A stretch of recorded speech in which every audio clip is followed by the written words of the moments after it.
When I was 12, my dad gifted me a digital watch. It was one of those owner's pride, neighbor's envy kind of a gift. When I walked into my classroom, I was the only guy who had it, and that alone made it worth it. I know it must have been cheap, maybe under $5, but it didn't matter, it was a novelty. But little did I know that by wearing that watch, I was killing an entire industry in a country where a bulk of the population depended on watchmaking for a living. So you see, up until the 1970s, the Swiss ruled the watchmaking industry across the globe. For over a century, the Swiss had been making watches, and all of them were handcrafted.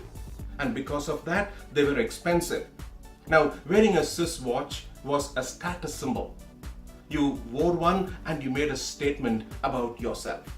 Now, all that changed with the introduction of the quartz watches. Hong Kong and Japan started shipping millions upon millions of these watches, making it affordable for everybody all over the world. Even the Swiss started buying quartz watches. Now, the crisis kind of reached the height during the early 80s, so much so that of the 90,000 people that the industry used to employ now dropped all the way to 28,000 people. 2/3 of the working population in the watchmaking industry lost their jobs.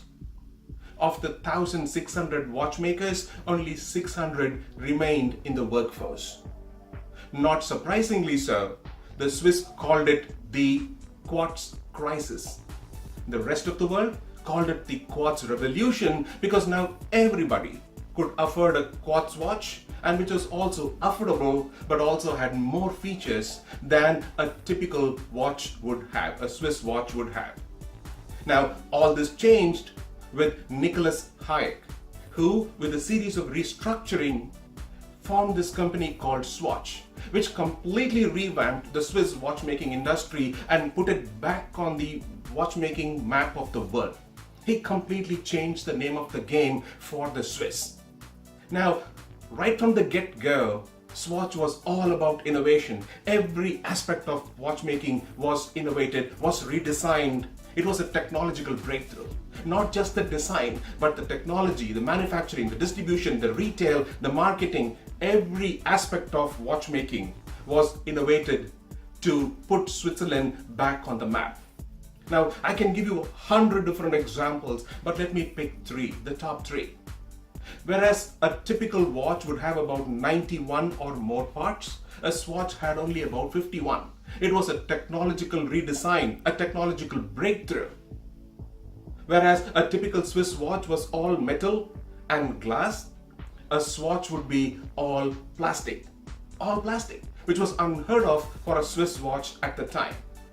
Now, later on, they would move on to use stainless steel, aluminum, synthetic fabric, rubber, silicone, so on and so forth. But starting with the plastic case gave them a big, huge advantage in terms of pricing.